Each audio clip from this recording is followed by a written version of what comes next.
Hey everyone, welcome back to the Let's Talk podcast with me and David, and today we're going to be doing one of our favorite films of all time, 1989's Batman, directed by Tim Burton. This is easily in my top 5 movies of all time. I don't know about you, David. Where would you put this? Yeah, I agree, John. I have Batman around number 3 of my top movies of all time. Is the only thing in between that Jaws and the Terminator? Well, the Terminator would be in the top 10, but Okay. unfortunately, it's not above Batman. I understand that. Batman would be probably a 3 on my list too, I would say. It's just that good. Over the years, it's just risen and risen because it's just so rewatchable. This is like comfort food to me Yeah. at this point. I could just put it on half the movie and just enjoy it because I've seen it so many times. It's very easy to watch. It's very enjoyable.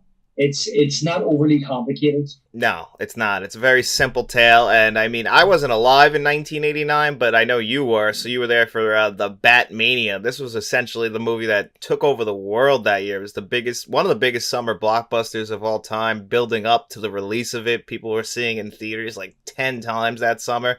But you didn't see it until you saw it on VHS, right? Yeah, that's right. I think I was a wee bit young to go and see it, but I remember that summer. I remember my friends in the street, some of them were older, who had seen the movie and they would be telling us bits of it. Some of my memories of that summer was just collecting the cards, the collector cards. Oh yeah, with the chewing gum. Yeah. Matt has a few of those cards. There's a store by us that sells retro cards like that, and he got the whole box of them. I had collected a hell of a lot of these back in 1989, in the summer of '89, and because I couldn't watch the movie in the cinema, you're kind of piecing it together and trying to like work out the story, and your friends were like telling you things about the movie from the cards. But I actually remember there's stickers with it as well, and I had the stickers like stuck in my bedroom door. But I eventually threw them cards out, and years later, when I get back into the movie again, when I was a teenager and I started getting into like Batman and the comics, I regretted throwing them out because I was only like 7 years of age in the summer of '89, turning it in the October, and I regretted it for years. But when the internet came around and eBay and things like that, I was able to obtain a full box of the cards. So I have them myself now. And there was actually 2 editions. I don't remember having the second edition when I was a kid. So I was able to obtain both editions still in the boxes. Oh, nice. That's awesome that you actually were able to go back and get those. I always feel guilty about stuff like that from when I was a kid and end up getting rid of them. But when I still saw Batman at a way too young of age, I feel like. I saw it, I was 3 years old, and I can remember seeing it on TV because I had just seen Batman Forever when it just came out. And then Yes. I think I've told you before, my mom had me pretty young, so she wasn't going to watch kids' movies. So I remember we sat down and watched Batman Forever, and then she wanted to go back and watch Batman and Batman Returns again. And I was so young, I was actually scared of the Joker until I was like 6 years old. He petrified me with that white face and the smile. Yeah. Do you know the funny thing was talking about that? I mean, I was 7 years of age, and I don't remember actually being scared of the Joker. I was more fascinated by him. And I remember back then, actually, they started to show repeats of the 1960s show. And I remember getting up in the morning and getting ready to go to school and having my breakfast. And it was on the TV, the television show. And I think like most kids, your mind, you're more fascinated by the villains than you are Batman because they're more flamboyant and they're more colourful and they're more exciting in a lot of ways than Batman. Yeah, I agree. And I think that actually leans into like what this movie is about in a way because originally Tim Burton was hired to direct this movie in 1986. He didn't get greenlit until after Beetlejuice came out. It's showtime. And this movie was a shift more into a darker tone than what those 1960s show was because of books like Frank Miller's The Dark Knight and The Killing Joke. And Tim Burton was more fascinated with those darker tales. And then that kind of lent into this movie. And I guess he was a bigger fan of the villains too because this Batman movie, Batman's already Batman when we start the film. As far as I'm aware, the producer, Michael Huisman, he's one of the producers, he's the executive producer. He actually owned the rights to Batman. He bought the rights to Batman in the 70s for like $10,000. That's a steal. Yeah, I mean, Warner Brothers actually owned DC back then, but they didn't know what they had. No, they had no idea. Yeah, and Michael Huisman actually was embarrassed by the television show. He was a big Batman fan, read the comics, but could see that there was a darkness to Batman which the television show didn't portray or couldn't portray because of the times. And what his whole dream was to bring a dark, brooding Batman to the screen. And of course, when Superman was released, that kind of gave an idea to the studios of what they could do. So he tried for 10 years to get Batman off the ground. But that was his vision, was basically to have a serious, dark, brooding Batman. And it wasn't until really Tim Burton came on board that he shared that same type of vision. And he was the one that basically sold it to the studio that this was the right direction to go. I agree. I mean, I think they made the right choice. And I always find it fascinating that this movie got made in the way it was, being dark, because coming off of the Superman movies, which are, he's the hero, it's very bubblegum, very,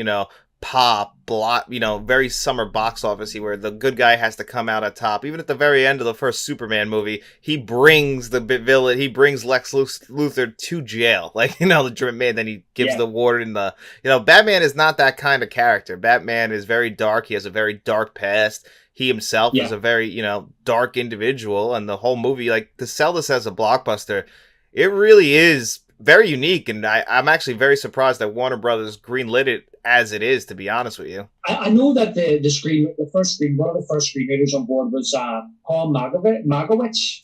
Mangowitz, right? And he wrote some of the James Bond movies in the 60s. We've talked about him, I think, before, or I think we've mentioned him. Oh, I was going to say, it's funny because I was reading about that earlier. I was reading about Mankiewicz, and I was like, we just talked about him a couple weeks ago. Yeah, and I actually meant to bring him up in one of our Bond podcasts and say to you, because you're a fan of Batman, and say, do you know that he actually wrote a draft of Batman? The thing was, I think he had something to do with Superman movies. I think he had a hand in the Superman movies as well. So they brought him on board, but he quickly realized that you couldn't write a Batman story like a Superman story. They didn't want to make it an origin story. I don't know if he opted out himself or he gave a draft over, but that's what they came to the conclusion of. And then you had the producers, John Peter and Peter Gubber. Well, they said that essentially what they wanted to make was an ultimate Batman versus Joker movie. I think that was kind of like from a structure point of view, I think that was a starting point for them. That it wasn't to be your usual origin story like Superman that we seen in 1978, and that it had to be Batman versus Joker, good versus evil. And the thing is too that I think a lot of people don't realise now, John, as well, is that back in the 80s, 85, 86, 87, when they were developing this, I don't believe there was any big elaborate origin story comics for Batman. If you go back to the 1939, 1940s comics, the first 1930s comics didn't have an origin for Batman. He just appeared. And it wasn't until I think it was Batman #1 in 1940 that there was an origin story, and it just explained where he came from. But it was 2 panels, and it was basically, there was no big elaborate, training and being in the League of Shadows and being a ninja or an assassin. It was just basically that he was a kid coming from the theatre. His parents were being mugged. This mugger shot them dead, and he decided that he would affect his brain and his body to fight crime. And what actually gave him the idea of a bat was he was sitting in a study with a window open, and he was thinking about what would scare criminals, and a bat flew through the window. And he just had an idea that he would become a bat. That is absolutely fascinating, and that makes the most sense in the world as to why he would do that, because Batman, he works at night. He never works in the daytime. He only goes out at night. He's basically nocturnal. They don't really explore that in this movie, but I did like that when they eventually get to Batman Begins, that we see him waking up at 3 in the afternoon, because the guy has to live also the Bruce Wayne lifestyle, which I like. When they cast Michael Keaton in this movie, that was a big deal at the time. People were pissed that they cast him because Michael Keaton was a comedian. When I think that casting Bruce Wayne, I think why they made the smart decision at the time, because other actors had auditioned, there was rumors of Kevin Costner or Mel Gibson, big actors at the time, but what made Michael Keaton, I think, work is his Bruce Wayne character, is that regular person, that regular guy. He portrayed Bruce Wayne as not as a playboy, even though he was, but more like a regular person. And I think that was why he's perfect casting for Batman and Bruce Wayne. Going back to the comic, this is why I think the movie isn't like Batman Begins. We want to get to the action. We want to reflect those earlier comic books where he's already kind of established.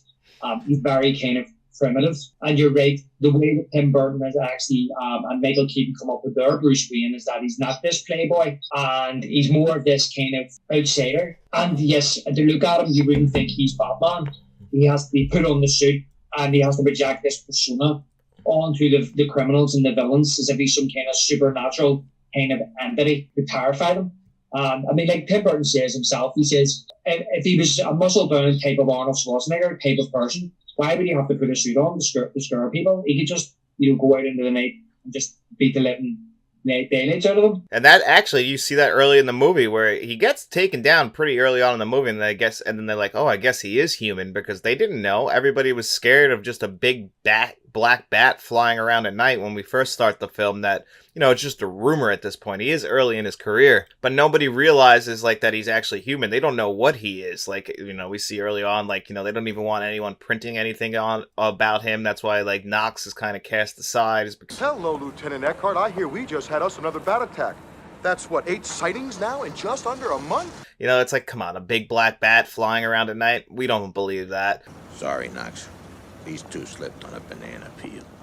That's what makes it so fascinating early in this movie, is that it what is he? We don't even know early in the movie that they're the same person, and the first time you watch that. Yeah, exactly. And that's the whole thing at the start. You're right, it's at the start of his career, because you hear the two mothers at the start talking about Johnny Gobbs. Did you hear about Johnny Gobbs? He get them took a walk off a roof, and they're saying no, it was the bat. But it's actually later on, Knox says to Eckhart, this is the 4th sighting in just under a month. So he's only been knocking about for a couple of months, terrifying these criminals. But the thing about it is that once he jumps down, Batman jumps down to take on the muggers, they turn around and they shoot him, and he goes down like he's been shot, killed, and they turn, and of course he gets back up again. And there you go, there's the persona he's projecting, this supernatural kind of entity that you can't kill. You know what I mean? He's coming for you, and you can't stop him.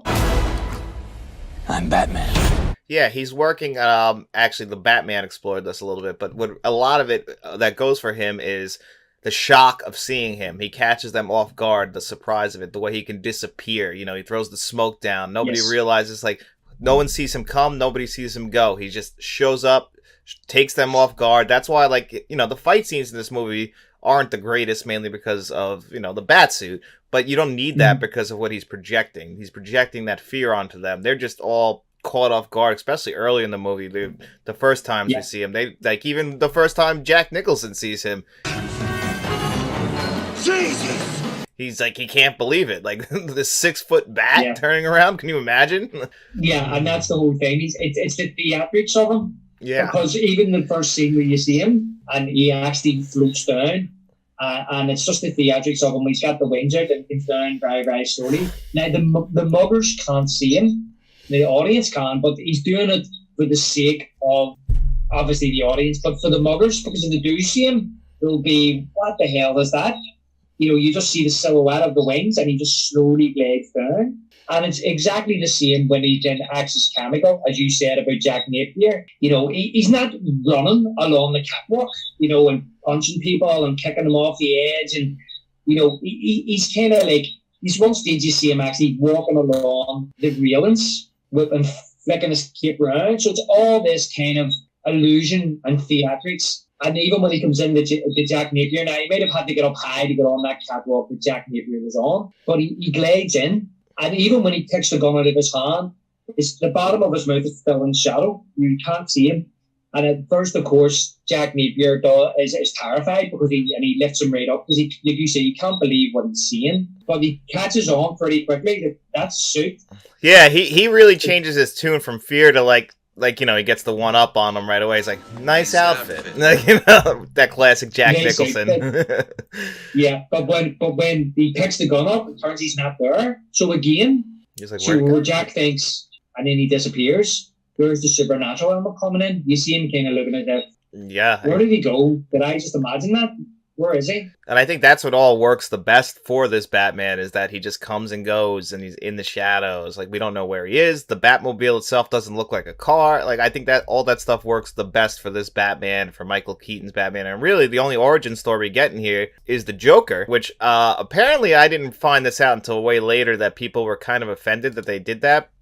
Just because that they never really, in any of the books or movies or anything after that, or even before that, dive into an origin story directly. Origin story of the Joker is always like kind of open to interpretation.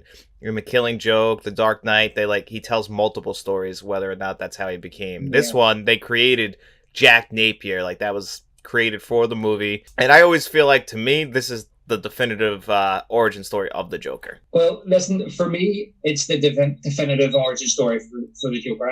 Maybe it's because I grew up with that. Yeah. But to be honest with you, the idea that the Joker doesn't have an origin story, that's actually the myth. And this all came about and was propagated after The Dark Knight.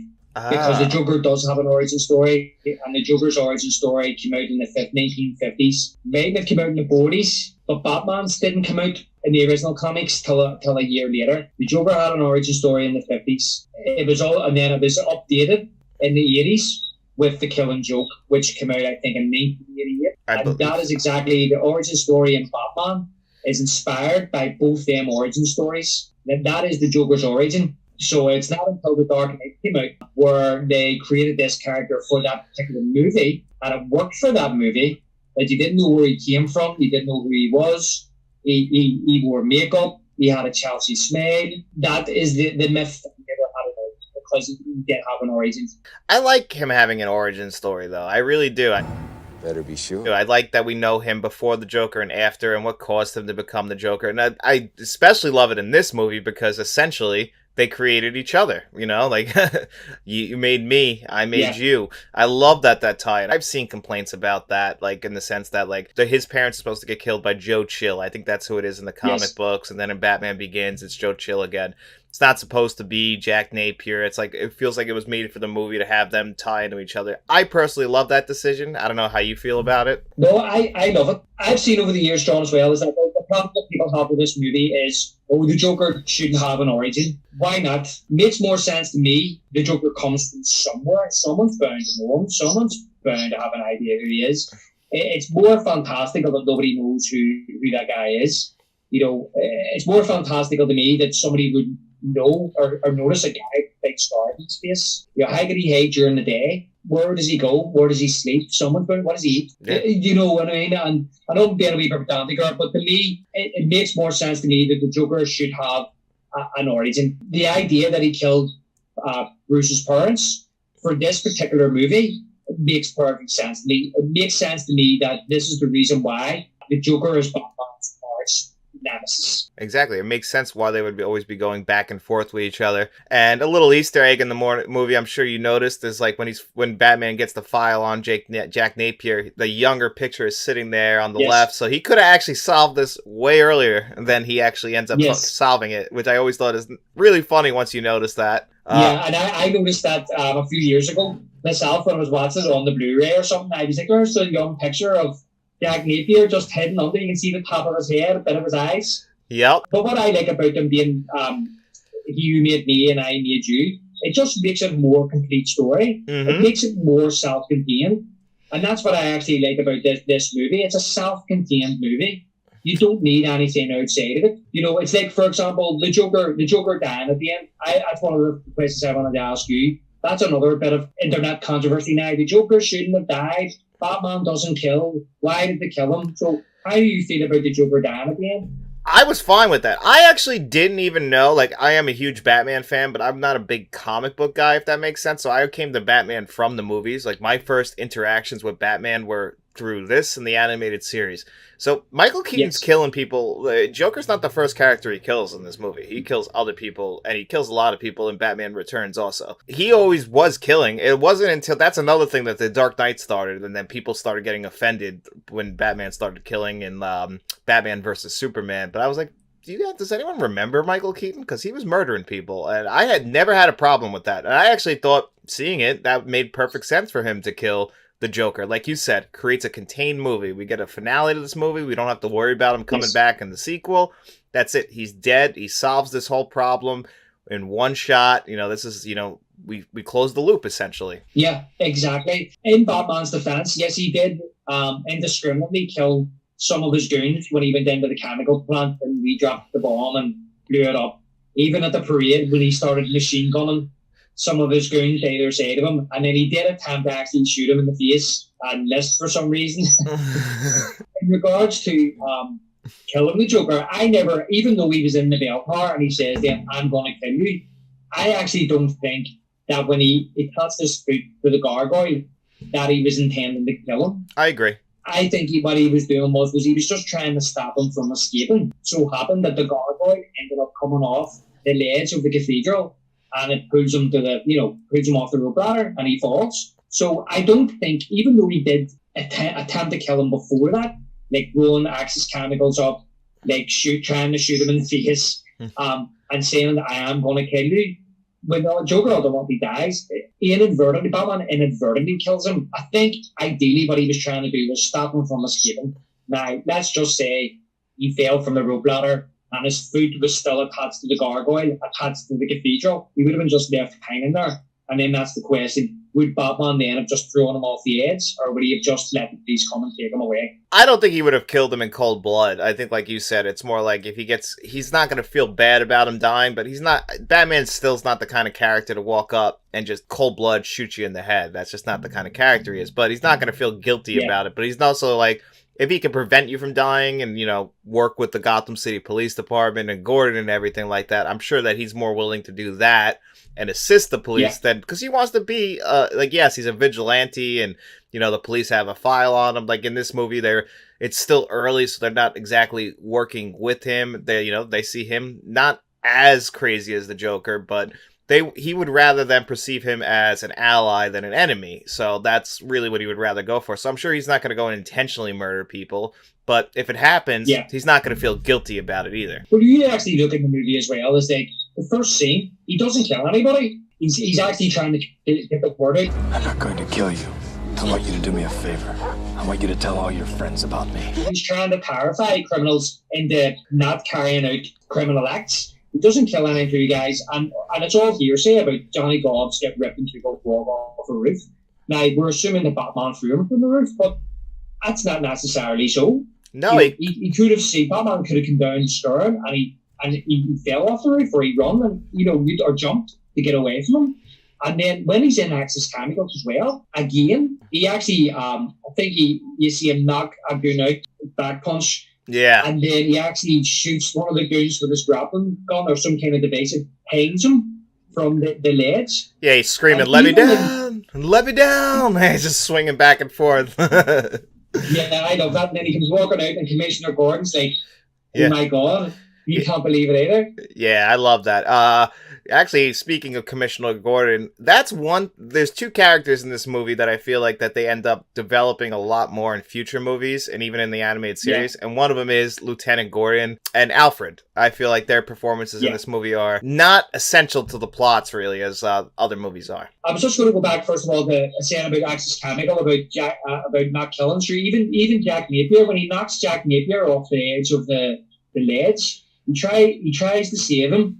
Yep. And this is a point here as well, which I wanna ask you. I actually love this because it leaves it ambiguous. Did he drop Jack into the acid, or did he just lose grip? I've always worked on the impression of he lost grip. He always looked to me like he wanted to save him and pull him back up and just turn him in. That was always how I interpreted it. I never interpreted it as him as dropping him intentionally. I think that was a complete accident. What do you think? Do you know what I actually think? And I have never seen anybody say this anywhere, online or anything like that. I think he dropped him on purpose. Really? And do you know why I think he dropped him? Why? Because when Jack holds on to the side of the railing, right, Batman puts his hand out. Jack takes his hand, but then Jack lets go of the railing with his other hand, almost like he wants to pull Batman down with him. Oh. And Batman sees this and lets go. Oh, I never thought about it. That's Jack's other hand. Jack's got Batman's hand. Yeah. And he's got a hand on the railing. And then he pulls his arm back like that, as if he wants to pull Batman with him. And then you see Batman looking, and then he just lets him go. That's crazy. I never did notice that. I'm gonna have to look at it a different way now. And I just watched that last night, and I'd always same thing. I just always thought that he was because his face. He looks like Michael Keaton looks like he's struggling to hold his weight, and then he just falls in. I never looked at it he's from your struggling because he lets go of the other hand, as if yeah. it's almost like he doesn't want to be saved because he doesn't want to be saved by Batman, or maybe he just doesn't want to be saved because maybe he knows the police will catch him. I don't know. Well, but it's almost kind of vindictive, kind of like, I don't want you to save me. I mean, if I'm going, you're coming with me. well, that's actually a good point. I never really thought about is the Joker's in a rock and a hard place no matter what. Like Jack Napier, if he's either going to jail or he knows that Carl Grissom set him up over a woman. So he's like, I can't go back to him. So what would his plan be? All he's got is his sets of goons who basically all just got caught anyway. So he wouldn't be in charge anymore. He would be basically on the run from everyone. So maybe he felt like either he'll die or he'll take Batman with him, like you said. Like that's his only options at that point. Because if he didn't turn into the Joker, I don't think he would have had the confidence to do everything he did. Well, I mean, there's this theory that the Joker is an accumulation of what's inside of Jack already. You know, when he becomes scarred and bleeds white with a smile and all the rest, this just brings it out of him. You know, and that's what I love about Nicholson's performance in that movie, is because, to me, Jack Napier is almost a completely different character than the Joker. You know what I mean? And I think also as well, as I said about being vindictive, a vindictive character, is that he's a very vain person at the start of the movie, where he says that, like, you look fine. And he looks at her and goes, I didn't ask. shoulder, and he kind of goes like that, as if, no, take your hand off the shoulder, you know? Yeah, it's actually funny you said that. So it's his vanity, and because of his disfigurement, he wants to project that onto everybody else, which is why then he starts using the gas, bring his vindictiveness and his kind of like his personality almost. He wants to reflect it onto society, like who he is. Yeah, his deformity. Yeah, exactly. That's what it is. He's deformed, but he's also the most, when he becomes the Joker, you're right, though. It's like basically bringing out what was already inside of him. Like, he was always number 2 to Carl Grissom. And, you know, he was only going to get to number 1 as if he died. You know, everyone didn't see him. Even like what's his name? Lieutenant Eckhart says to him, he's like, you're nothing more than... You're an A1 nut boy, and Grissom knows it. An A1 nut boy. Yeah. And like, Grissom runs this town. He's like, well, you know, what are you going to do when he dies? And then, you know, they pull the guns out. Better be sure. Yeah. He doesn't think but that... you can see that flamboyancy already under the surface, because he's already wearing like a pinky suit. Mm-hmm. Where he's in the office with Grissom, everybody else is wearing like brown suits and black and blue suits. He's in a pink suit. It's not purple. It's more like a dark pink. Yes. With a red tie.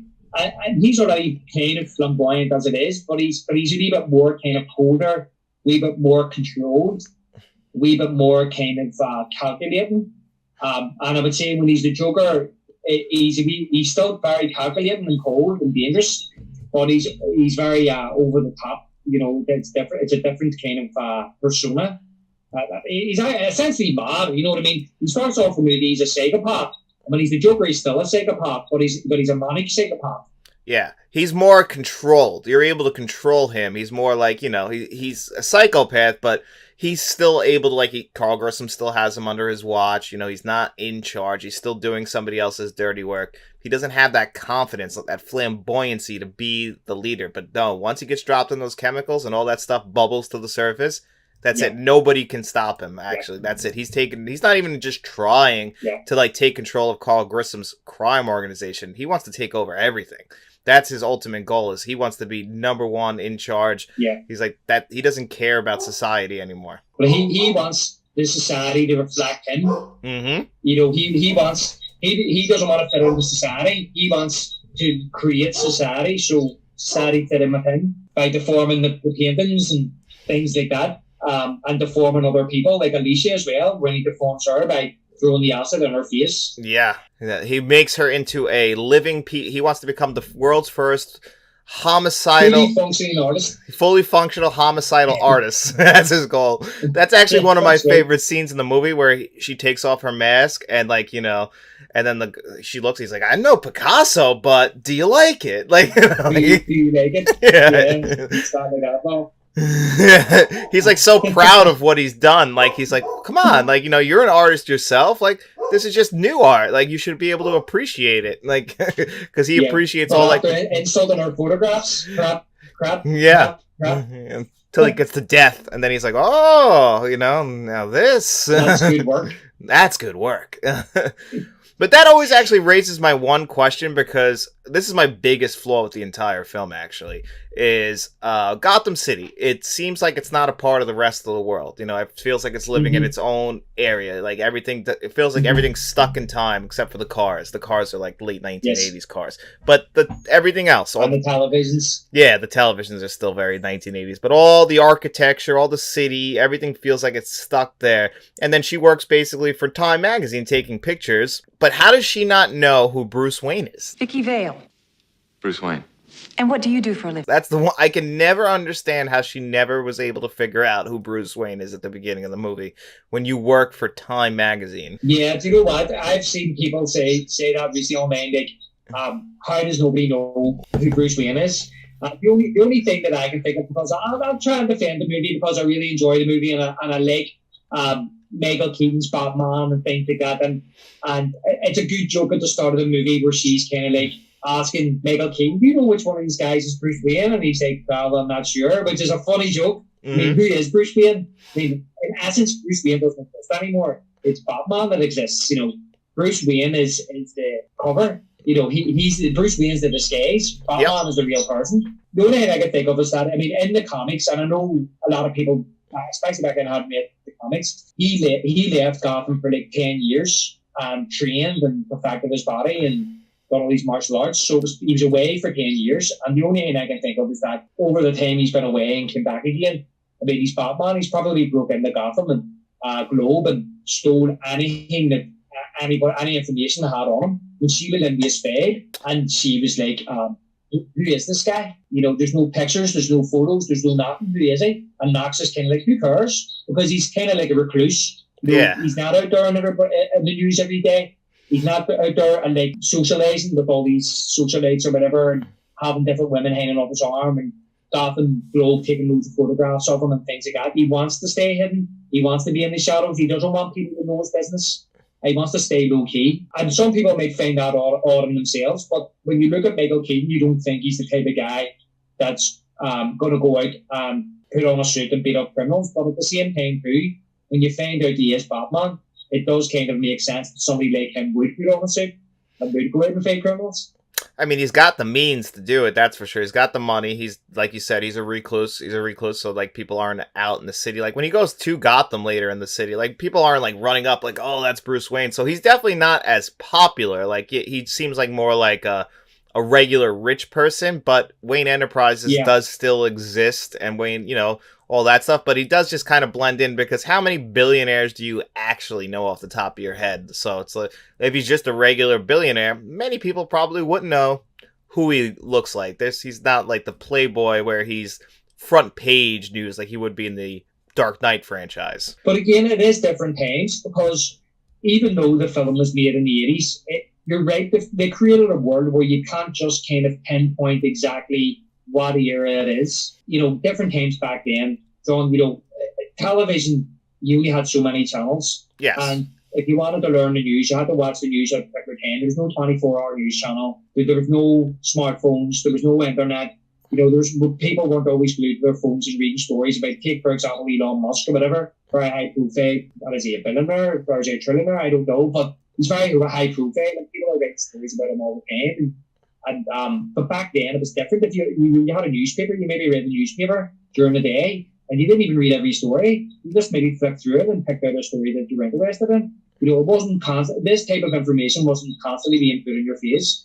So I can kind of understand how maybe a guy who is a millionaire or a billionaire, if he wants to fly under the radar, he can fly under the radar. I can understand that. Yeah, and really that's my only flaw that I've ever had with the movie. I always just bumped into that one thing, how she just couldn't realize who Bruce Wayne was. But, it's really a minor complaint in the overall thing. Yeah. I have seen complaints from other people about Kim Basinger, which I never understood, because I actually think she does a really good job in this movie. And she was a last-minute replacement, actually. Sean Young was supposed to originally be her, Yes.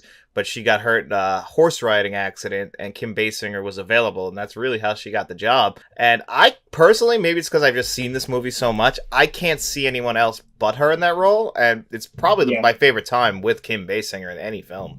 Yeah, this goes back to what you asked me earlier about Commissioner Gordon and Alfred. My understanding is like this is a reflection of the 1940s comics. Commissioner Gordon was an older man, and he wasn't like your Jim Gordon we see in The Dark Knight or Batman Begins or anything like that. He wasn't a younger, kind of ambitious type of policeman who then gets promoted into commissioner, and he's there with walking alongside Batman to bring down the mob and Gotham and all this. And I don't want to turn this into like a Nolan versus Burton type of thing. I just prefer to just talk about the first Batman movie because I love the movie. It's my favorite Batman movie. But at the same time too, sometimes I struggle to see why Christian Bale had to be Batman in the movies. Because if he was a detective, which he could have been, he could have been more effective. If he was a DA, which he could have been, and those films tell us that the DA was more effective than Batman, he could have been. I mean, he didn't have to put a suit on and go out and start beating people up. But in this movie, it's like they needed a Batman. Oh, yeah. The police force was depleted. The police force couldn't deal with the crime. Commissioner Gordon was ineffective as well because of the crime and because of the police force. And as I say, back then, in those early comics, Commissioner Gordon was only a bit flair. He wasn't a very complicated character, and he wasn't aligned with Batman like the Commissioner Gordon was in later years in the comics. So that's the first thing. Secondly, I think that back then as well, blockbusters that were coming out, the stories and the plots, they're a lot more streamlined than what they are today. There were blockbuster movies that didn't have to be elaborate. It was good versus evil, and that was it. And good always overcame the evil. Now, I think that if there's any flaws in this movie, which there's flaws, but one of the biggest flaws is the plot, because the plot isn't amazing. I mean, it's not anything special, but it didn't have to be. No. Because it's just was a summer blockbuster meant to be easy for people to follow and understand. And I just think that's a reflection of the times. And I also think what's a reflection of the times is how Batman killed people and the fact that the villain died at the end. But another reason why the villain died at the end was because in Batman #1, the Joker died. I didn't actually know that. Yeah, and it was only the original story died, and then they brought it to the editor, and the editor asked him to add in on the panel that he survived because they said that he was such a great character that he should come back again. And what actually happened was that the Joker tries to stab Batman, and a struggle ensues. The Joker stabs himself and falls over the ledge of a building, and he's lying dead. And even Robin is with Batman, and Robin says to Batman, "Look, he's even smiling in death." So he is lying with his face on his face dead. And the next thing is that when the paramedics take him away, his body disappears. And that became a recurring thing that the Joker, you would think he was dead and he would come back. And that is why a lot of people maybe thought that the Joker could come back in a sequel to Batman at some stage. But obviously went down the route of putting in different villains. So I think some of the things about Batman in the 80s does reflect the times of action movies. I completely agree, actually, that with everything you just said, that like it does illustrate the times of how, we close the loop, but they could have brought him back, because in this movie, he dies. At least he says that he dies, because he's like, I've been dead before. It's very liberating. Like, he pretty much died in that, and then he was brought back to life, which I love the scene where he's like getting the surgery, when that back alley doctor, like I love that scene. I don't know how, I think that's an illustration of how Gotham City's supposed to be. All these shady characters living in this world. This doctor's, what's he just doing work on people, like on criminals who can't go to a real hospital, and he's like, you see what I have to work with here. And, see what I have to work with here. Yeah, it's just a swinging light, and he destroys his one light bulb and his mirror and everything. Yeah. I love that scene because the design of that set is amazing to me. Yeah, exactly. I love that scene as well. I mean, like, what an introduction to the Joker. People think it's when he comes out of the shadows to shoot Grissom. Well, that's the introduction to the Joker. And when he says, like, Murrah, Murrah, and then when he looks at it, he starts crying and then laughing. That the nerves were completely severed, Mr. Napier. And then smashes the mirror. And even just seeing those instruments there, that doctor was working on his face. You know, Tim Burton very influenced by the Universal Monsters and things like that. You know, it's just littered throughout this movie, that kind of, what's it, German expressionism? You know, that kind of German noir movie. Yeah, that gothic kind of look that he likes to go for. You know, almost Hammer horror inspired in ways too. Exactly, and then so Batman is very he's very kind of influenced by it, especially in the start when he is more of a creature of the night, and then the Joker as well. And one of the things that I love about the Joker, if you ever look out for it, when they climb up the cathedral at the end, just before him and Vicky go into the bell tower, it's like a long shot, and you see the bell kind of swaying very slowly, and thinks she's in front of him. And Jack Nicholson's behind her, and he's kind of going like this. Looking for as if it's like, oh, you know, it's scary, isn't it? Yeah, and that's another great set. Yeah, it's brilliant. But that's only you're talking about the set, and that's one of the things I've been thinking about, which makes this film endure a great movie. This is what to me what makes this movie great, and it's not so much the storyline. The acting is brilliant in it. I think Nicholson obviously does a great job. Keaton does an amazing job as well as Batman, even though, as you say, people didn't want him to do it. You know, and then you have Kim Basinger in there, and that, I think that's when I was talking about a reflection of the time. She's more like the damsel in distress, you know, and in this day and age, you know, people don't want to see that. But that was predominant in the 80s, and it was even more so predominant in the comics in the 40s. So again, it's reflecting the early comics. But what makes this film endure to me, John, is the set design. It's the atmosphere. It's the bat suit. It's the Joker's outfit. You know, it's the whole look of the film. It's the whole feel of the film. It's the sound of the film. It's the soundtrack. That is what makes this film, to me, a classic. It's not that it's a big elaborate plot like Heat or anything like that, or The Godfather. It's the look of it. And I'll tell you why as well. It influenced so much which happened after that. It created the animated series. Yep. It basically birthed the modern superhero movie. It also brought in that dark, serious tone, even though looking back at it now, it can be very kind of... I hate to say use the word camp, because I don't think it's camp. It's just, there's comedic parts in it, and people think, oh, that's camp, you know what I mean? But if you look at movies that came out after that, like Teenage Mutant Ninja Turtles came out in 1990, I mean, that dark tone in that movie they took directly from Batman, right? Then you had the likes of The Crow, and you had Dick Tracy. Oh yeah, Dick Tracy took a lot coming out, and then you had The Mask in 1984. Okay. Again, that had this kind of dark tone to it. To me, that's all attributed. The Batman came out in 1989. Yeah, no, you're 100% right. All that stuff is definitely a huge influence on future films. I mean, this movie is... I've always said, I don't remember what you said, I know we've talked about this before, but I believe that this is where superhero movies took a turn, where they started to become mainstream. We did kind of miss it a little bit in the late 90s, but this is kind of where it was. Like, people will maybe say Superman, but I feel like this is more of where the modern superhero films kind of came into play, where a lot of the tropes that we even have today, they all kind of started here, and like with other movies, but obviously Dick Tracy, I think, is a big one, actually, especially with set design. But the set design in this movie is absolutely incredible. It's it's honestly that, and the Danny Elfman score is really, that's what brings me back for these movies. Is the Elfman score works so well with this. It clearly inspired the animated series.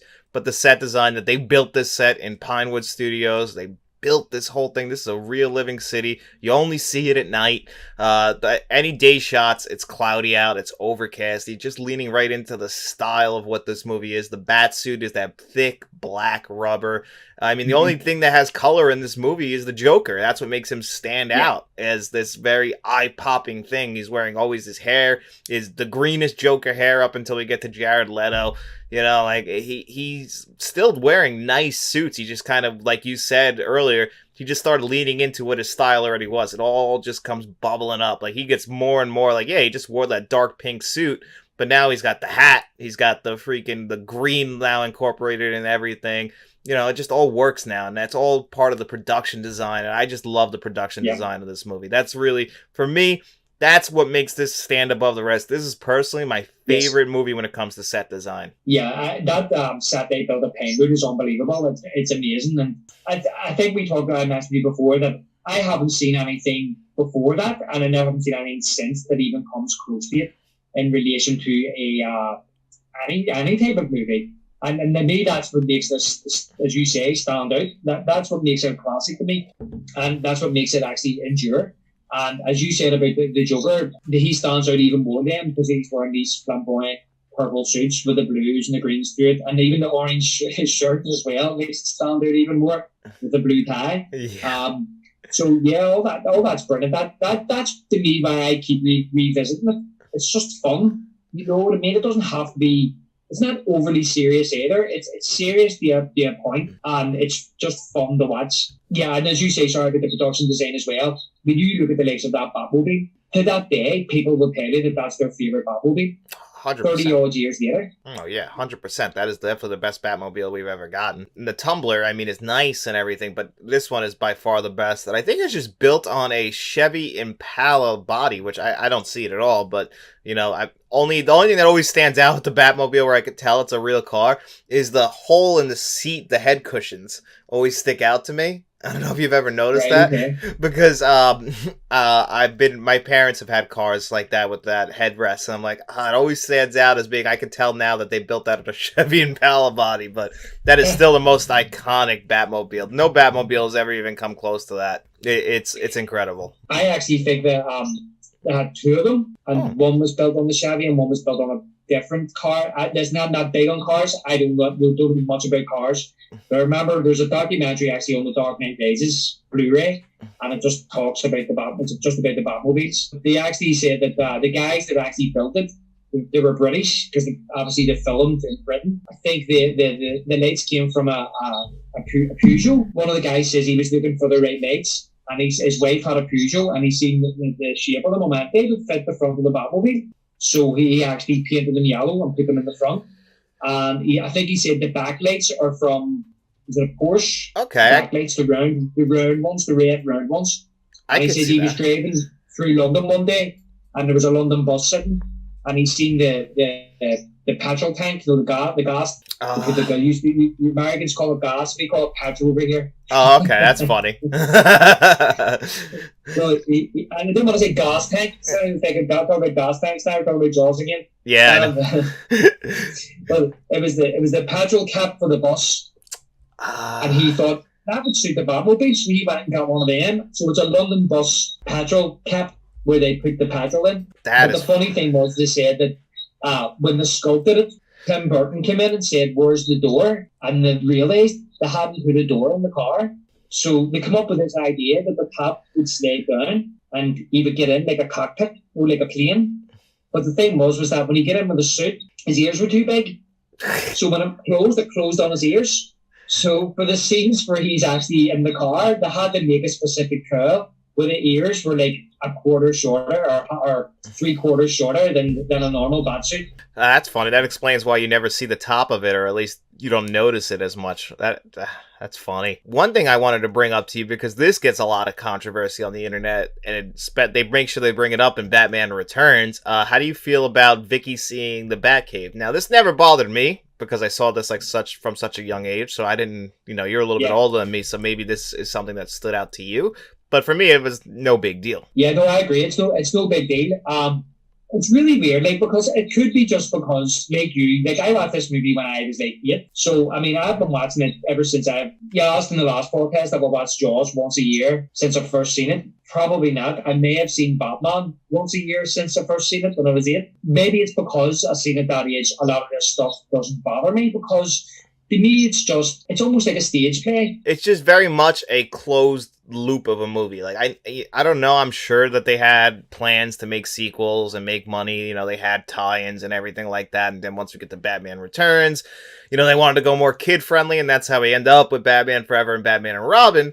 But I don't know if that was their plans originally out of the gate, if they were just trying to make a franchise, because this movie is very much a one-off movie, it feels like. Like, that's it. Like, we told our story, and we're out. So in this movie, it does make sense for Vicky to find out who Bruce Wayne Batman is, because we're also following their storyline of her, how she cares about Bruce, and how she gets upset about him lying about what he's doing, and she doesn't understand why he's like that, because she generally just cares about Bruce Wayne the person. She doesn't even see Batman and Bruce Wayne as the same. So when she does find out, it makes all the sense in the world in this movie. Well, this is my thoughts on it, because that's what I was going to say. Because it's not until the internet comes along. It's like when we done the pod last week about Jaws 2. It's like you go on the online and then you start seeing people hating on these older movies, ripping them apart and picking holes in them. Now, I'm sure you could sit and pick holes in a lot of movies. We probably pick holes in The Godfather, but people don't do it because, you know, it's a much loved movie.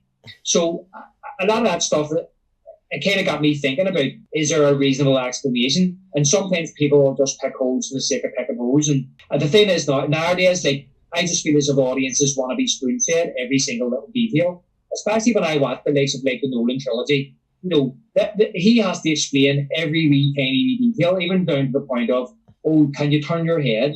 To me, that was a dig at the Burton movies. It was. I didn't like that because I love the Burton movies. Yeah, at the end of the day, at the end of the day, they made the suit the way they made the suit. I understand that he doesn't move his head, but it's a movie, and it's a fantasy movie. It created the Batman turn, you know? Exactly. Especially when he's seen the helicopter and he's like, yeah. You know, so it gives us a lot of good things. So when I see complaints like, why did Alfred let Vicky into the Batcave? And as a matter of fact, I'm actually maybe being a bit unfair here, because I did hear that people complained about this in the early 90s. Like, really, like, Batman comic book fans. Oh, people were pissed. That's the reason why it's referenced in Batman Returns when he says, who let Vicky into the Batcave? The reason why that's even only put in the script is to appease those fans who were mad. And, like, this is something, obviously, just because of my age, I wouldn't find out till down the line that people were mad.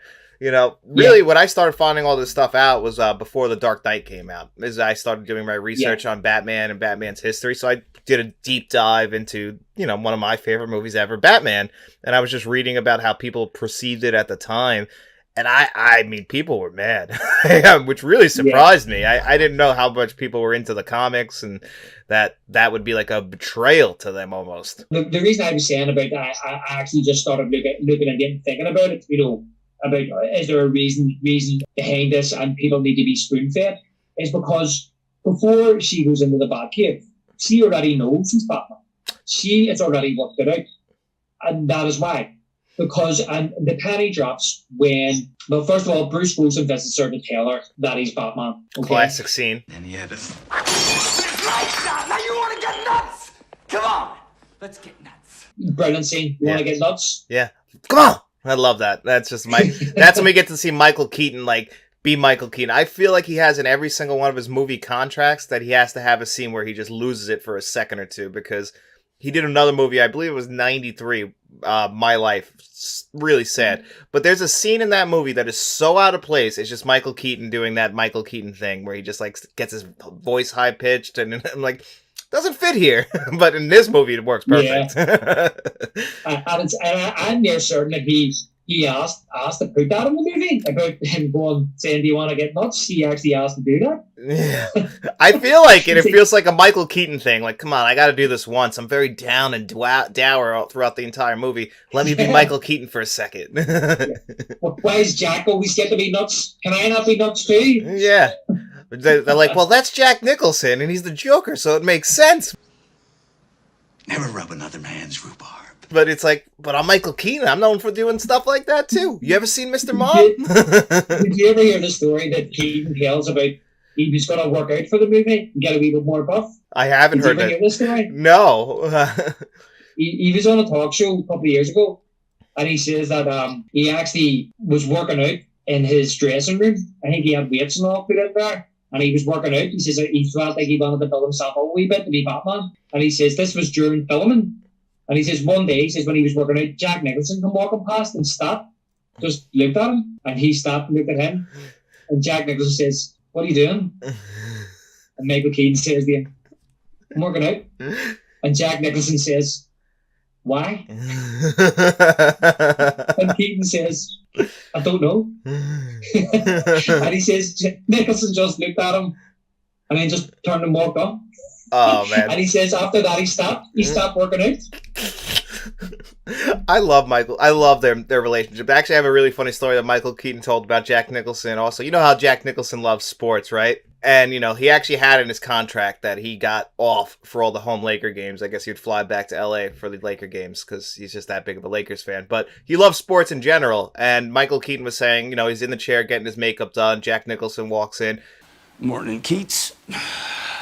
And he would call him Keats, and he'd be like, and you know, there was only British sports being played in Britain at the time. You couldn't get the basketball games or anything like that. So the only thing that was on was darts. And he said that Michael Keaton and him would, they would always talk. And he gets in the chair, Michael Keaton, and turns to him and says, Damn good darts tournament last night.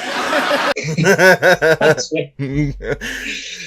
I actually heard that, and that made me laugh so much because I understand where he's coming from. My dad is big in the darts. My dad played darts for years. Oh, really? Yeah, he plays darts, and my brothers play darts. And they all play for a local club, although my dad's retired now. He doesn't play anymore. They would have the World Championships in and around December, January time over Christmas. I think it would start just after Christmas, stop for New Year's, and then the final was like on New Year's Day or the day after New Year's Day. So when I heard this story, I had to look up who it was in the final because I had no doubt my dad was probably watching that. Yeah, because they filmed this from October 88 to January 89, so it would have been, like you just said, the final, which this is the first I ever heard about this. I mean, I just thought that, you know, like, oh, okay, it's a sport that's big over there, but I didn't know it was, like, that big. That's crazy. Because that's one of the videos, like, I have saved in my, like, watch later on YouTube forever. I've had it for years, because I love that story of Michael Keaton just talking about Jack Nicholson. Yeah, I was laughing when I heard it, because I could imagine watching Jack Nicholson watching the darts, like, it's just... it's ridiculous, like, you know what I mean, especially back then, because the darts was a lot different than what it is now. It's very commercialized now, and I've been to a few darts games in England, like, you know, it's like a party. Everybody's black and they're drinking, and they have walk-on girls and brings the darts players on, and they come into like theme music and all, and they put on a big show. But that particular one back then, it was a wee bit more reserved. It was very quiet. It was, you know, nobody made any noise, and you weren't allowed to shout out or anything, you know, to put the dart players off or anything like that. But I was just laughing myself, imagining Jack Nicholson, you know, sitting in his hotel room watching this darts tournament. Yeah, it made me laugh too because, I mean, not like my father in general. He doesn't watch darts or play darts, but my dad loves sports, and if there's nothing on, he'll put on. It doesn't matter what the sport is. Just like with Jack Nicholson, like I'll watch anything. Watch anything. My dad is one of the only people I know who, like, he'll be surfing the channels, and if there's nothing on he'll start watching like women's college softball. Like, and I'm just like, I've never seen anyone else in my life watch that. But my father will. He's like, I got to watch some kind of sport. Like, he's not a movie guy, but when it comes to sports, any sport, he'll just watch that. I guess he likes the competition, and Jack Nicholson must be the same way. Yeah. He came in that morning trying to make a conversation, you know. Yeah. Darts tournament last night, and Keaton's just like, what? Yeah, like what? Like darts? Like, what do you think? He needs something to watch. I'm getting the makeup on. Darts tournament. Yeah, Jack Nicholson is one of the actors. I just love hearing behind the scenes stories about it. It just seems like one of the funniest, coolest guys, and everyone's got a story about him. I've heard a story from Robin Williams, like when he won his 3rd Academy Award. He's like, hey, Robin. He's like, now I got one for each decade that I've worked. That's right. Yeah. Well, here, apparently he told Keaton as well, when they were making Batman, he says, if this is a big hit, don't worry, you can make 3 or 4 flops and you'll still be okay. It's just the guy's mind is just like he's always into he's always doing he just always seems like he's having fun. But I mean, he's also clearly a genius because on this movie he lowered his salary to $6 million and took residuals on everything, and they estimated he ended up making over $90 million on this movie. Like, that's crazy. Yeah, he's a smart guy. Listen, he's a serious guy too, and that's the thing that people watch Jack Nicholson like. That's another thing that I've heard is that, Nicholson's just playing Nicholson. I don't think so. I mean, people that say that have only seen movies like The Shining and Batman. I mean, go back and watch. I mean, recently you watched The Last Detail. What a performance. You know, Chinatown, films like 5 Easy Pieces. Love Five okay, Easy Cuckoo's Nest, he Pieces. plays a crazy person. But, well, actually, he doesn't play a crazy person in Cuckoo's Nest. He's pretending to be crazy. Yeah, he doesn't actually. He's not crazy at all in Cuckoo's Nest. He's just just trying to get by. He wants the easiest route. He doesn't want to be in a prison camp, so he thinks that he'll take advantage of that system. That's all he's trying to do is take advantage of the system. Yeah, and he's trying to wind Ratchet up because he thinks I don't know. He says he takes a bad dag and winds her up, but little does he know that she has to sign him out. He thinks all he has to do is finish his time. He gets out, and then when he finds out that she has to sign him out, he's really annoyed. He blames the other inmates. You didn't tell me, and they're like, "We didn't tell you what. We thought you knew." Yeah, some of them he finds out that like some of them are in there voluntarily. He's like, "Yeah, I could just leave," and he's like, "What?" He's like, he can't believe it. He's like, "What? You can leave it if you want. You're in here. You should be out there." He says, "Banging pussy." Isn't that what he says? Yeah, well, that's all he's into because he's a womanizer and everything like that. So he's like, you're choosing to stay in here and listen to all this bullshit when you could be out doing what I want to do right now. Like, yeah, but that's what I'm saying. He's a serious actor, and that was the whole thing. Was that people, on reflection, people will look back and go, "Jack Nicholson was the Joker in Batman. We made X amount of pounds," but that wasn't a Jack Nicholson movie. Jack Nicholson didn't do movies like Batman. That was a coup that they got him. He took a salary cut. Yeah. But he knew he was going to get a percentage of the profits, so he had a good sense that this movie was going to do well. And that was the whole thing. And you look back, I've seen things online as well. People turn in and say that John Lithgow was considered for the Joker. Would he have been a great Joker? And I'm kind of going, the movie still wouldn't have done as well because Jack Nicholson was an absolute top movie star. And the fact that this movie made over $400 million were made, to me, is because of Jack Nicholson, right? Along with other things. But he was the main draw at the time, in my opinion, apart from the IP of Batman. But that was more getting geeks into the seats. But the ordinary, everyday viewer, like I remember, like, my mum and dad went down and watched Batman. And landing my VHS out to my great auntie and uncle to watch. They would never watch that movie if it wasn't for people like Jack Nicholson in it. And then you hear stories online that, Willem Dafoe was maybe considered for the Joker. But the bottom line is that Jack Nicholson was always first choice for the Joker. They just thought they wouldn't get him. And that's the reason why they maybe have these other actors maybe lined up. Thankfully, Jack said yes, and I think part of the reason that Jack said yes was because of the producers, because he had worked with Emmons on The Witches of Eastwick. Yes. And also, when he met Tim Burton, he liked Beetlejuice, and he liked the vision. He liked the idea of where the movie was going. So those were the people that sold it to him. So if it was a different director, he might have went with him. Did you ever hear the story about how Jack Nicholson and Tim Burton met? The horse race riding? Yeah, exactly. Yeah. I love that. Basically took him. Tim Burton never rode a horse before and all that stuff. I think that's hysterical. Because Tim Burton just doesn't look like the kind of guy who would ever ride a horse. Well, Tim Burton tells a story. I think it was I get mixed up with these two producers. Was it Peter Guber says to him, "We're going to go and see Jack. He's horse riding in Aspen or something," and he says that Burton, "Do you ride horses?" And Burton says, "No," and he says, "You do today." And I think Burton said that there's this photograph, or whatever it was Peter Guber said, there's this brilliant photograph of Jack and Burton both on their horses. I would love to see that photo. I've never seen it. I've never seen it too, and I wish I did. I mean, you sent me a photo that blew my mind, which is the opening credits. You know how they just obviously shot the opening credits of it, and this big Batman logo, and then you sent me a picture of a guy, I guess, sneaking onto the Pinewood Studios set, and it's not that big at all. I mean, that's just a great miniature, but it's just that, to me, that was a picture that blew my mind, and just in general. But I would love to see the picture of Jack Nicholson. I just want to see Tim Burton on a horse. Jack Nicholson, I can imagine, but Tim Burton, just the way I've always seen Tim Burton with that crazy frizzy hair, doesn't look like someone sitting on a horse to me. Yeah, probably terrified. Jack's sitting there with a big grin. And Tim Burton sitting terrified on the horse because he doesn't know what he's doing. Yeah, and Jack probably gets a kick out of it because Jack's very self-aware. Jack probably knew Fane Ridley. He's probably waiting him up.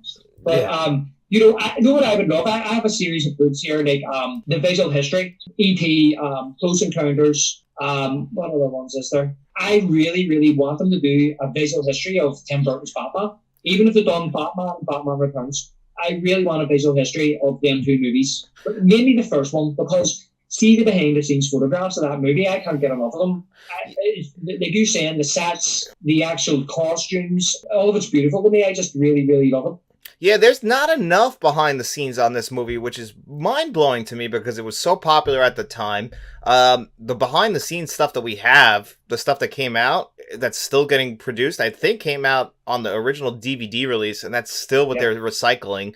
I'm very surprised that they haven't done a new making of documentary for this because A, it's one of the most famous making ofs as far as films go because everything that led up to it is very fascinating. Everything, what the creation of it is fascinating, and then its legacy is so impactful. I'm very surprised there aren't more books or documentaries made about this movie. I've always been very confused about that. Why what we have is all we've ever had for that. You know, like this is kind of up there with like behind the scenes stuff as far as movies like Blade Runner and Apocalypse Now that have full-blown documentaries, like 3 hours made about their making of. I don't get why Batman seems to not fall into that category. It's so much in there. Yeah, exactly, and I agree with you. I love that. The documentary they produced for the DVD in 2005, it was outstanding, especially for the time. It is. I really would like some kind of updated stuff. And one of the biggest things I was actually surprised of was Jack Nicholson was interviewed for that because he doesn't do interviews. No, never. I couldn't believe they actually got him. I didn't expect him to be here or not. I remember when that was advertised. I went down on day one and bought it. I booked a day off work. So I sad I am. I went down and buying Batman Returns and Batman Forever special edition DVDs and coming back and watching them. And I came back and I didn't put the movie on first. I put the making of on all those documentaries and sat and watched them all afternoon. And I wasn't expecting Nicholson to be in it because he doesn't do interviews. And when he come on, I actually couldn't believe it. So that's an outstanding making of.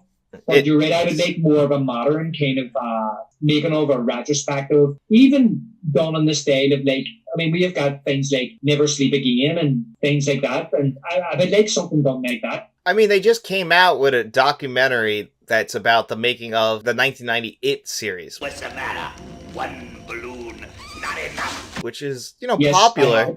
You have the documentary? Have you watched that? I have the documentary, yeah. Have you watched that yet? I haven't watched it yet. I watched it. Yes, I did watch it. Is it good? Because I want to watch it. It's worth a watch if you're a fan. I thought it was okay. I didn't think it was amazing. Okay. But then again, maybe I'm spoiled because of Never Sleep Again and Crystal Lake Memories, which are outstanding documentaries. I just thought it was okay. All right, because that's one I was gonna buy. Right now, I could watch it for free on Amazon Prime, but like that was because I'm a big fan of the 1990 It's miniseries. I would want something done like that where it gets a feature release as far as looking back on it, because there's so much there that you can honestly make a 3-hour documentary about this movie. I do love that making of documentary though, the one like you were talking about from the 05 DVD. It is great. I have a question for you. Do you prefer to watch the making ofs before the movies or after? After, so do I. I think it does add to the movie a lot. That's why I get so upset when movies don't include extras like that, because it really does help the movie, in my opinion. The only reason I actually put them making ofs on that day when I bought it back in 2005 was because I'd seen the movie a million times and I was so excited to kind of see the making of this movie because, John, we were talking about a time back then where it was like in the 90s you bought a VHS. It was just a movie. That's it. I think I was saying in last week's pod, if I wanted to learn about the making of a movie or like the likes of Jaws or whatever, I had to there was no like making of books really. There was a making of book called The Jaws Log, and I was out of print. It came out in the 70s. That was out of print. You couldn't get that. So if I wanted to learn about Jaws, I was reading Spielberg biographies because that's the only place I could get information. So when DVDs came along and Jaws had a big making of documentary on the DVD. It was actually for the Laserdisc, which came out in the mid-90s, but it was then transported over to the DVD. So that was an amazing making of. So when Batman was advertised and it was going to have a making of, there's me thinking, it's going to be like the Jaws one, and it is very good. I recommend it. So I'd seen the movie so many times, I was so excited just to see how it was made because I hadn't really seen any behind the scenes making of it all about that movie up to that point. I remember it came out in widescreen and VHS in the late 90s, and it had the trailer at the start of the movie, the original trailer. And even just seeing that was amazing, just seeing that original trailer. Nowadays we can go on our phones and we can go on YouTube and you can watch making ofs and you can watch trailers and all the rest of it, which reminds me, there was a making of that was on British TV. I didn't see it at the time. It's called The Making of a Hero. Have you ever heard of it? No, I haven't heard of that. Is it available on YouTube? Yes, I recommend you watch it. It's really good about the making of Batman, and that has a lot of behind the scenes footage that isn't even some of that they took and put on to the DVD making of, but that has a lot more behind the scenes making of stuff because it was filmed at the time. Yeah, see that stuff, I'm surprised that they didn't really start doing that. They did have like making ofs that would show up on TV. Like there's a really good one for the Terminator that they aired on TV. It's like 20 something minutes. I guess they used to just release these in half-hour blocks like as advertisement. The Superman Blu-rays, the 4Ks that just came out this year, had these making of documentaries that would be released on TV that were narrated by Christopher Reeve. And those feel more promotional because like they don't dive into like conflicts or anything on set. Everything went rosy. Everyone loved working on those movies when those documentaries are made. But you do get some footage, which is always cool to see. But I'm going to have to check out the one that you're talking about. And you're right. People do not realize how spoiled we are today when you can look it up, because that's it. When a VHS came out, you got the VHS and there was just the movie. You got that was it. You got some trailers for other movies in the front of it and maybe a Pop Secret ad. And that was it. And what you're saying about the promotional stuff, funny enough, yes, I know what you're talking about, because the likes of like when I got the RoboCop DVD that had the 1987 feature, which was like 7 minutes long. But then they also had a making of an up-to-date that came out in the early 2000s or whatever. So that had an up-to-date making of documentary, but it also had the 1987 feature. And you're right, it's more promotional, because I remember actually there was like a half-hour long one for Jurassic Park, which was on TV one day, and it was like on Sky Movies, and I recorded that. So I had the Jurassic Park movie, and then after the movie, I recorded the making of, and I remember watching that over and over and over again in the 90s. But you couldn't, from what I can remember, you couldn't go and buy that making of. You know, when you bought the Jurassic Park movie on VHS, that making of wasn't on it. No. And I was fascinated watching that. It was James Earl Jones actually narrated that. That may be on the new Blu-ray and DVD versions now. But just watching the animatronic T-Rex and stuff and how that was built, and it looked so real, it was amazing looking. Yeah, movie making magic. Like, we just didn't know how that stuff was done back then. Like, you really, like you said, you just had to go to a library and like take out a book and just hope that they had a section on the movie you wanted to find it. Because there was nothing. That's why DVDs was such a revolution at the time, and now we kind of moved away. Like, they just keep recycling extras. But back then, every DVD that came out usually had a making of documentary, usually had some interviews on it. It was very rare that they didn't. That was like the big selling point to upgrade your VHS to DVD. It was like, hey, hours of extras on here. And that's what sold me on it. Yeah, exactly. Well, I think that the reason I bought my first DVD player was because Jaws came out and it had all this extra footage on it. I was like, well, now I need to buy a DVD player because I'm not going to miss that. You know what I mean? Yeah. And it's the same kind of train of thought. When my favourite movies were coming out back then, it was good having them on DVD. It was great, you know, because you didn't have to rewind the tape. You know, you could skip chapters, and then you had your menu, and that was all kind of revolutionary for the time, you were thinking. But it was, did you say, it was having your favourite movies and a making of documentary on there. And they did used to pull out the stops for a lot of movies. You know, days of having Psycho with like an hour-long making-of documentary on there. It was amazing to sit and find out how they actually built this movie that you love. There was so much content to it. I still have, like, you're a fan of Terminator, I still have my Terminator DVD, which has the making-of on it, because it's not on the Blu-ray. Which is my crazy. Terminator 2 as well has all the features and all my Terminator 2 DVDs as well. And it's great revisiting them and learning how they made those movies. That's one of the most fascinating things to me. That's something that I always eat up. I mean, today I was just watching the one extra that's on the movie that I reviewed, One False Move, and like I just love that. I love hearing like everything that went on in the making of the movie. I think it adds to it. Like, yeah, you might be pulling the curtain back a little bit, but it's easy for, at least for me, to like defy my reality and like get invested in a movie. I mean, I've heard people complain, like, you know, like almost like in a wrestling sense, like it's pulling back the curtain and now you know exactly how they did this stuff. I think that adds to it, in my opinion. No, I do. Look, I think in Hollywood there was a time when they thought that, and I think a lot of things were kept under wraps. I think now than what they used to be, because they want to build up hype and anticipation for their movies. There is a fascination of how movies are made. Like, take for example as well, I'm into like making up books as well. The amount of books that have come out over the last decade about the making of older movies that people have went back and looked at and written. Like, I have books here like The Making of Aliens, The Making of Alien. You know what I mean? I've said to you as well, but I think it's sold out now, mate, is the making of Terminator 1 and 2. I mean, amazing books with loads of photographs and just behind the scenes, just describing how they actually made these movies. I mean, if that's the type of thing that cinephiles are into, I mean, it's there for them. If people don't want to learn about it, they don't have to read them. You know, they don't have to watch these documentaries. They can just sit down and enjoy the film. And to be honest with you, most people are like that. They just want to sit down and enjoy the film. But for people like me and you who are interested in the process of the making of the movie, it's great that we can have access to it.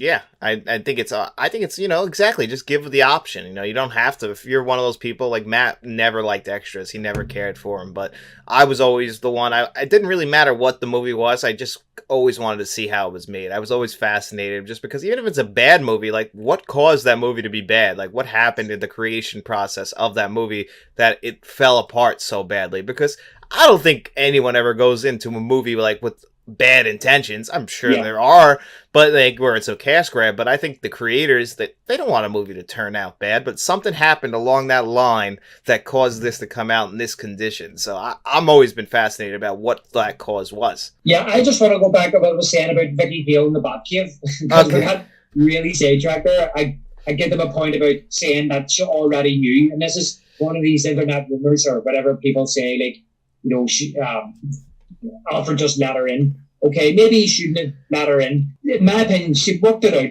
So Batman or Bruce Wayne goes to tell her, right? And then the Joker arrives, and then obviously she thinks the Joker shoots him, but sees that he's put the metal thing on his suit, and the bullet just hits the metal thing. Yeah, he got lucky with that one. He did lucky, he didn't shoot him in the head. But what if he shot you in the face? That's a risk we were willing to take. When she goes to Knox in the newspaper place, he shows her the newspaper clipping from when his parents were murdered. Gotcha. And she says, take a look at the face. It's like the same expression in front of City Hall. Oh, and he says, why do you suppose something like that would be a kid? Yeah, and makes you Batman. Drops. She gets up, becomes Batman, yeah. So she gets up and walks out. So, in my opinion, she actually worked it out. And that's why I was trying to make the point about people being spoon-fed in this day and age. Read between the lines. She's obviously went up to Wayne Manor, said, is Bruce there? Alfred has said, no, he's not here. And then she says, Alfred, I know he's Batman. Yeah. And then he's probably went, all right, well, I'll let you into the back here then. Yeah, and I think that's why, like, I didn't think he was that upset about it, and then they bring it up in Batman Returns. Like, he was like, you went there to go tell her you were Batman anyway, so you were fully prepared for this. Like, this is like, you want to tell somebody. So, like, and honestly, it's got to be a weight lifted off his shoulders in a way. Like, he's not hiding it from everybody, and he can finally talk to somebody who isn't Alfred about it. Yeah, and it was Alfred that actually suggested to him earlier on in the movie. Says, suppose you should maybe tell her. If she's worked it out and she's went to the Wayne Manor and basically had a conversation, maybe her and Alfred had a long conversation upstairs on Wayne Manor even before, while she brought her down, while Bruce was sitting there mulling over his parents' death. Yeah, exactly. You know what I mean? Just read between the lines, and that's the way I look at it. And that's why I try to say it's like a stage play. It's very theatrical. It's kind of a wee bit over the top. And that brings me to the point of the mood and feel of the movie. And this is another thing that I feel as well. But this is why this is my favourite Batman movie, is that I always believe that Batman works best in a fantasy world. He doesn't work best in a reality. Because the idea of a man dressing up as a bat and going out and beating up criminals is absurd. So you can kind of buy into this fantasy world that as I said earlier, this kind of Gotham City, this needs a Batman to clean it up. And then that also ties into then you can have a guy fall in a bad acid and not die. You can have a guy have his face pierced with a bullet and have plastic surgery and come out just with a big smile and have no other scars. It's just all a fantasy. It's and I just think that once it starts moving into the realm of reality, that's to me when the cracks start to show, because it's just a absurd concept. Yeah, and that's I agree 100%. That's exactly why I think that this is my favorite Batman film also. And I think why the Nolan Batmans actually haven't aged as well for me as this movie is. It is a fantasy film. It takes place in a world that it's stuck in time. You can watch this anytime and it still feels the same. You don't worry about things aging because it's of its time. It's of a period in time, of this time, this Batman. When we get to the Nolan Batmans, and then even recently with the Batman, you know, we see Robert Pattinson's Batman walking onto a crime scene and like everyone's like looking at him. It's like, yeah, if that really happened in the real world, if a guy starts bringing a man dressed as a bat onto a crime scene, a lot of questions are going to be asked, you know? So this movie, you don't ask those questions because you buy into the story that they're trying to tell, you know? And Burton was perfect for that. Like movies like Beetlejuice and Edward Scissorhands, they create worlds, and he created a world for Batman. Yes, 100%. I agree with you. And I know that when Burton had I think I was a meeting with Danny O'Neill, who was one of the foremost writers of Batman in the 70s. Possibly the 80s. He was one of the writers, I think, brought the darkness back to Batman, because they got very camp and very late in the 60s, and he was one of the ones who helped bring back the more serious stories, the more serious, the more scarier kind of Joker as well. And it was him that actually told, I think it was him told Burton, you know, get the word right and you'll get Batman right. And that's why they concentrated so much on the word. And you're right, you're going into a word. And once you believe that word, you can believe anything can kind of happen, and that's why it's endured. And I agree with you. And you know what I said earlier on, I don't want it to become a Nolan versus a Burton thing. I like Batman Begins. I like The Dark Knight. Not a big fan of The Dark Knight Rises. No. But what I will say is that The Dark Knight to me is not a perfect movie. It's not as good, in my opinion, as what people say. When people laugh at Jack Nicholson dancing the Prince music while going through the museum,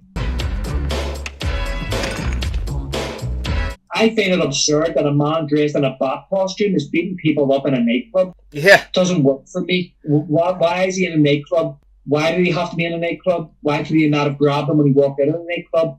And, you know, and somebody said to me when we were watching the movie one time when I was watching The Dark Knight, and that's why I brought it up earlier. It was actually my dad said to me, I was watching one day about the Joker in The Dark Knight. How did that person hide anywhere when he looks like that? And Batman can't find him. Yeah. So I don't want to make it a versus thing. It's just that this is why I just think that for me, Batman in 1989 works better for me. And to me, it's a more rewatchable film, and why I like it better. I agree. I also think that one thing about Nolan's Batmans and why I think they haven't aged as well, and why The Dark Knight, because The Dark Knight for me when it came out it changed my life. I mean, I saw that movie in the theaters 9 times in its first run. It is the real world. They're going for Batman in the real world. You know, they bring up RICO cases and stuff that you have to watch. You have to know about how the real world works, whereas this movie, you're only operating in this Gotham City. We don't know where it fits in the rest of the world, where it even is, because it's its own city, it's its own entity. Whereas Gotham City in Nolan's world, and I get what you're saying, you don't want to compare them, but I think Nolan was smart enough to know that he wanted to make his own Batman movie. He didn't try and copy Tim Burton, which I appreciate. But what he was going for is completely different. You know, you had to operate in the real world, so his tech in those movies are going to age, whereas the stuff in this movie is ageless, in my opinion. And you're right as well. I don't disagree with the route that Nolan took with Batman Begins, and I like The Dark Knight, even though I think it's got a lot of problems. But I felt as if by the time he got The Dark Knight Rises, he kind of was the victim of his own success. Once you start bringing Batman into the real world, then you start having problems. He started to bring the fantastical into The Dark Knight and The Dark Knight Rises, and you start thinking, well, this is supposed to be in the real world, so how does that work? Or how does that happen? And that's very convenient.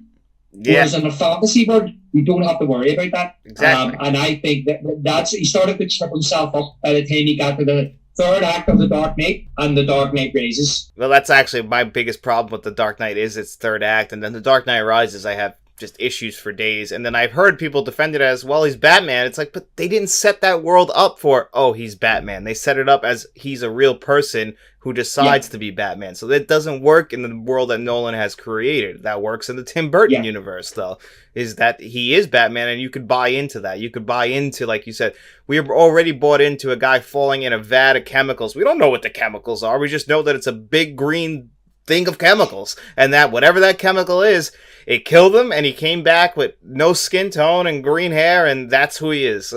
You know? And as you said about the world that Tim Burton built, and that's what I always said, Tim Burton stays within the rules of the world he built. But because like Nolan's is in the real world, we know the rules of the real world. So once he starts breaking the rules of the real world just to fit his story, that's when you start to go, that doesn't work for me. You know what I mean? But Tim Burton's established a fantasy world, and you can kind of suspend your disbelief for 2 hours because it's within this fantasy world.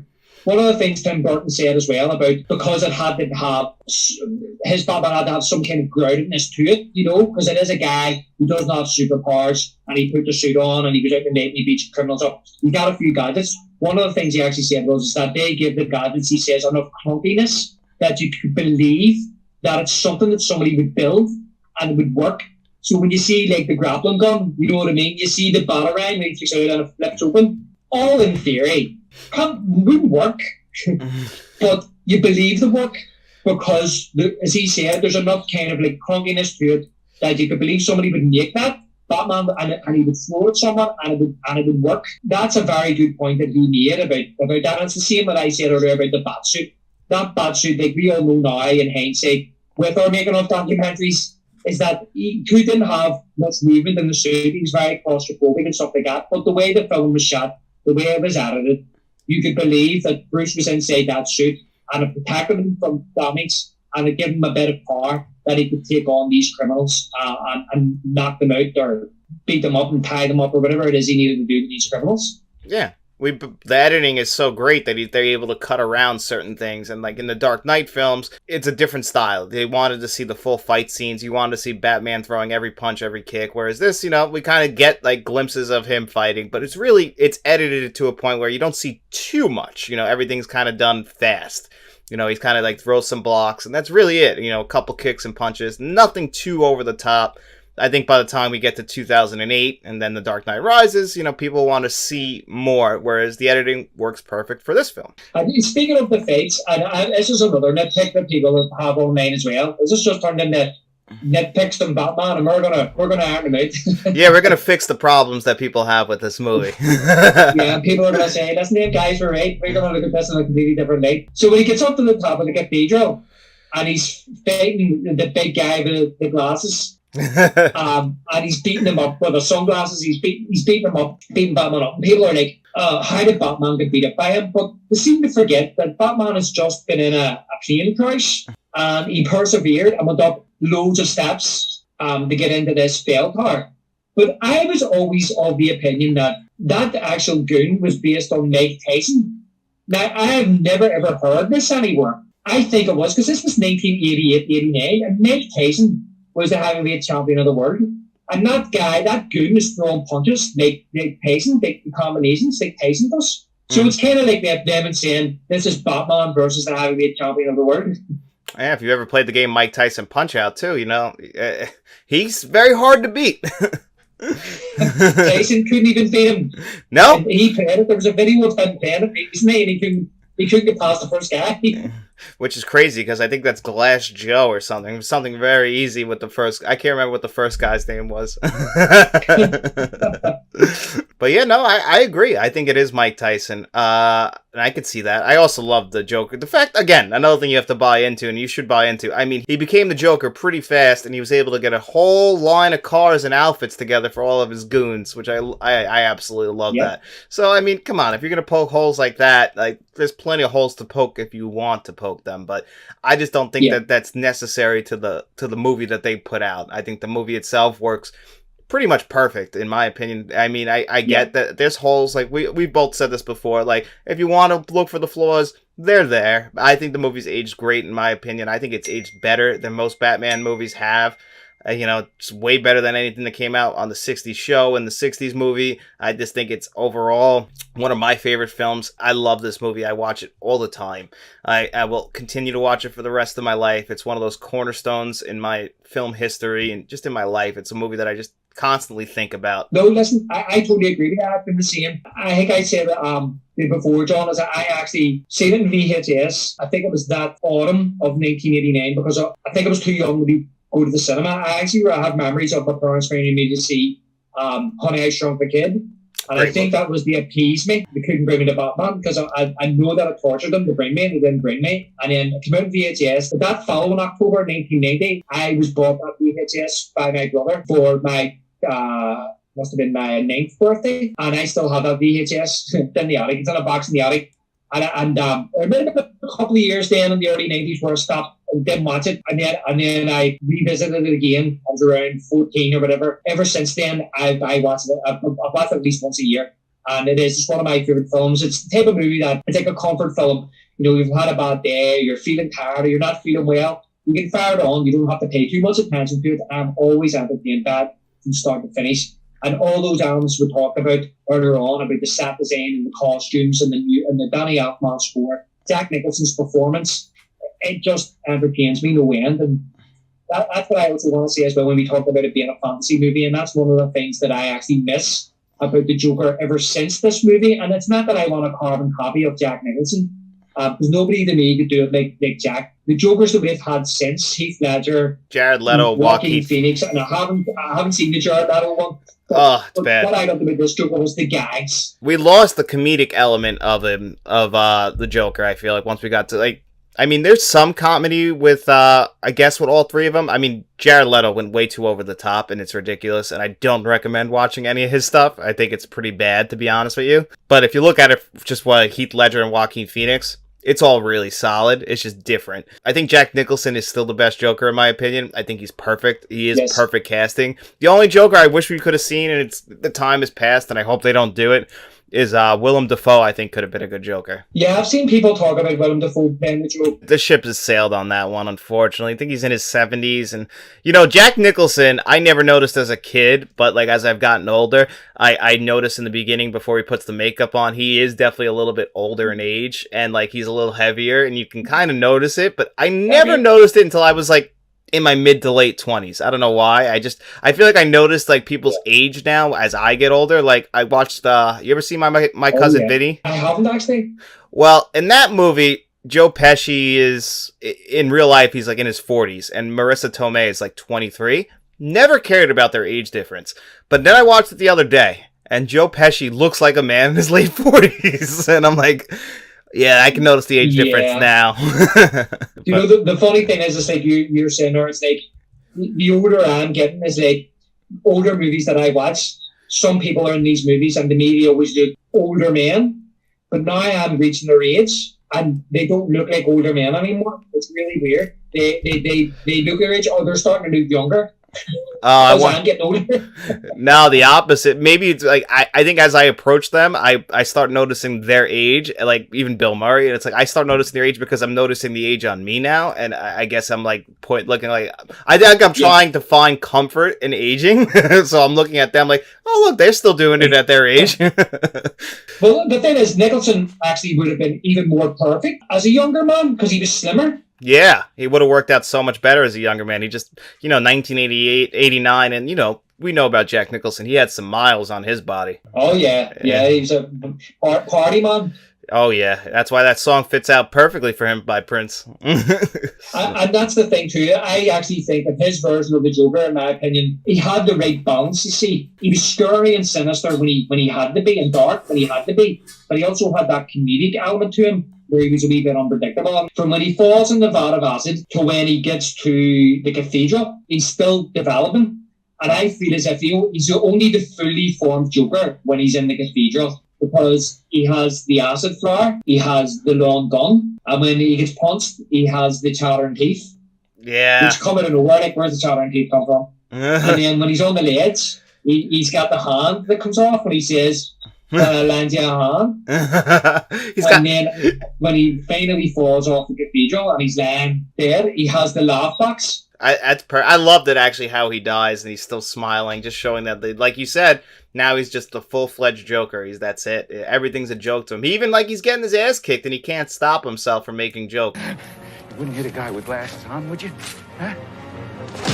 He just can't help himself. I love that. Yeah, when he's backing up, and you see him getting his coat, like what's he gonna pull out, and he just puts glasses on. Yeah. You wouldn't have a guy with glasses on, would you? Yeah. Like he just waits for a second, and Batman, it was actually a split second before he just looks at him, and then before he hits him. But to me, yeah, that's the way I read it. I'm probably reading too much in it. To me, it's like, even though he is the Joker from when he falls under the acid, but to me it's kind of like he's completely lost it by then. By the time he's in the cathedral, he is completely lost it.